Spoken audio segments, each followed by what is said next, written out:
Okay, this is the third video in our series on how to set up CAC. And first thing, where we are now is we can go to the login screen and we get prompted for a smart card login. And when we choose right now, if we choose this certificate and we hit OK, it's given us an invalid user ID or password. So we still need to do some more configuration, but if you want to troubleshoot things along the way, the file you want to look at is in the logs folder right here under JBoss, and the file you care about is SSO IDP log. So if we open up this log right now and scroll to the bottom, which will be our latest effort here at looks like 1023, so it says authentication failed, but if we scroll up to the top of this chain of Java stuff here, you can see that it says absent authentication credentials and blah blah blah, invalid user ID or password. Well, basically it tried to do something, but it wasn't able to. So it's kind of vague at this point what this means, but I know that we still need to do a little more configuration, and where we need to do that is in the conf folder down here, and we're going to be using this file quite a bit right here, configuration.xml, and you might want to make a copy of this file and just store it. You can rename it and put it in this folder just in case you mess something up in this file and JBoss doesn't start. You can always get back to where you were. So the other thing you want to make sure of is make sure you have configurator closed right now, because we're going to be making changes to this file, and like I said before, if you have it open and restart things, your changes get wiped out. Okay, so in the installation guide there's kind of a reference to this, but it needs to be a little more clearly explained. But right now, this configuration file, if we open it up and look at it, if we scroll down, this file's huge by the way, but if you scroll down, there are two places in here where we've kind of designated areas where you're going to edit things. Okay, so one of them is the authenticators, and one of them is the transformers. So what does that mean? So what that means is in this folder, so this is new to 10.1.5, so if you're doing this with older versions, this may or may not be exactly the same, but at any rate, look for this folder. These are templates for the authenticators, and then this will be the templates for the transformers, and we'll talk about this in a different video. But these authenticators, there are quite a few of them in here, and you can pick which one you really are trying to use or work with, but just reading the descriptions you can kind of tell what they all do. For what we're doing right now, we are going to use this one here. It's called X509 base. So X509 is basically just a client-side certificate. So what you want to do is edit this in Notepad and copy this whole file, the contents of it, and then we will open up that configuration file again, which I have still down here.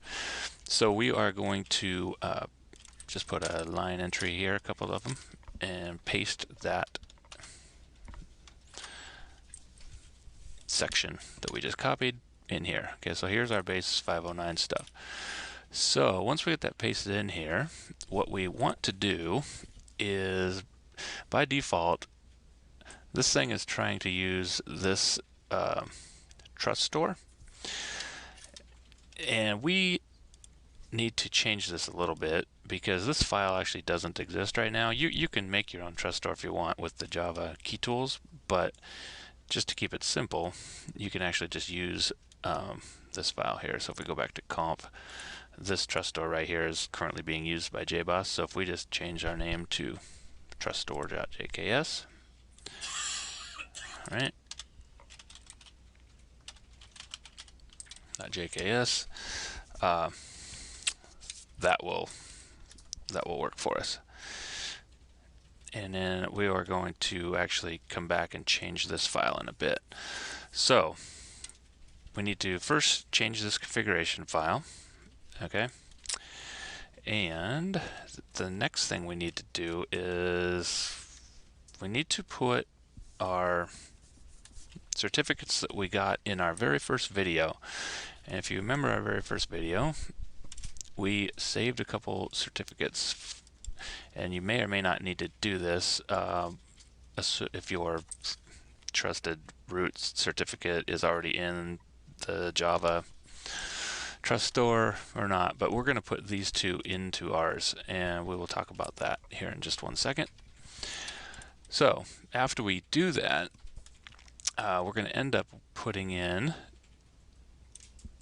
two more chunks like this. So what we'll do is paste this in here and make another one, paste it in here. Alright, so this one we're going to just call, just for what we're doing, I have named it DG Intermediate, which is our intermediate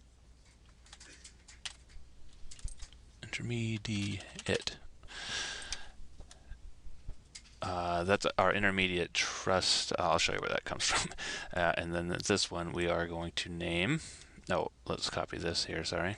Copy this, put it here. Okay, this will all make more sense in just one second. We'll call this DG root. These are just arbitrary names. You can call them what you want. Okay, so I will paste that in here. Okay, so I've got intermediate and root, and we will close this and save our changes. Okay, all right, so then the next thing we need to do is run a couple commands at the DOS prompt, and this is gonna be kind of a long video, but we will make it work. So I've saved these commands here, and I'll put these in the KB2 so you can copy them. But what you want to do is open well, here, let me explain this real quick.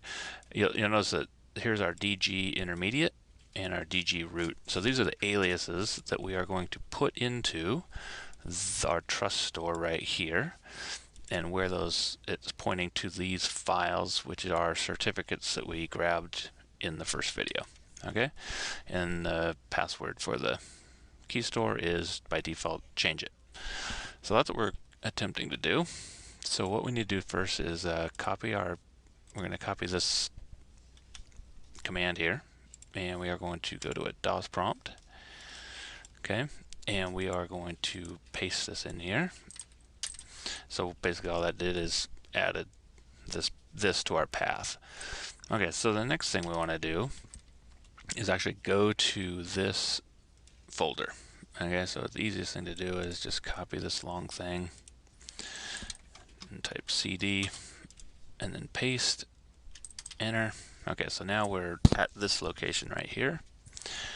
Alright, and the next thing we want to do, we need to run these two commands because we're trying to get both of our intermediate and our root CA certificate into the JBoss Trust Store. Okay, so all we do is copy this one, paste it. Okay, and if everything's working right, it shows you the certificate, and then it says, do you want to trust it? And just type yes. Certificate was added to the key store.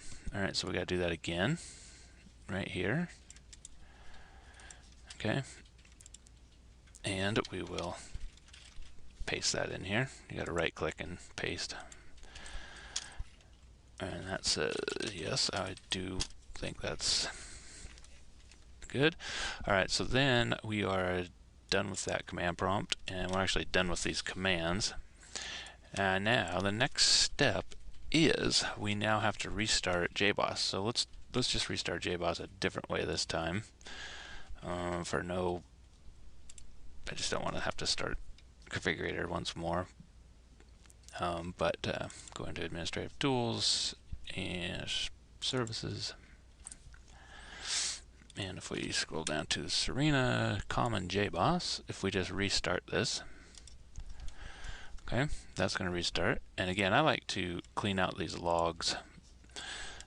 You can just clean out the SSO IDP one if you want, but like I said, I just clean these out just so I can get a better idea of what's going on from this point forward. Okay, so that's cleared out. I'll pause this for just a second while this restarts.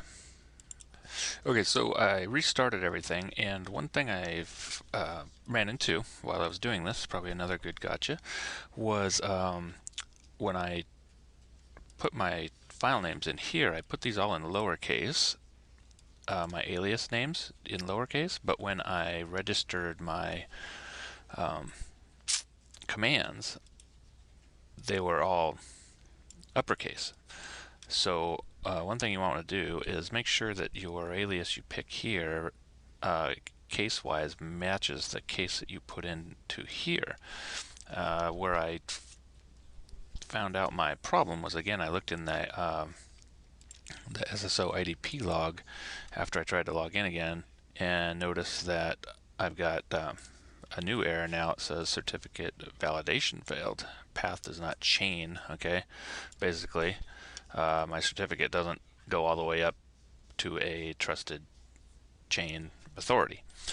So fixed that, and I just changed my configuration file to match what I had put into my key store, and restarted. Okay, so where we're at now is I have fixed my certificate issue, got that all sorted out, and now when I go to log in, I still get the invalid user ID or password. So that's pretty common error in trying to set all this up. So again, we'll go into our SSO IDP log, open that up, and now when we look at our error, this one's a better, it looks like we're making it further. So we made it past our certificate issue. Now we're getting an authentication of, and then it's trying to use this whole string here, right? Well, that's not a very good login username. So that's our next problem. So in our next video, we will talk about how to address this issue and hopefully move forward.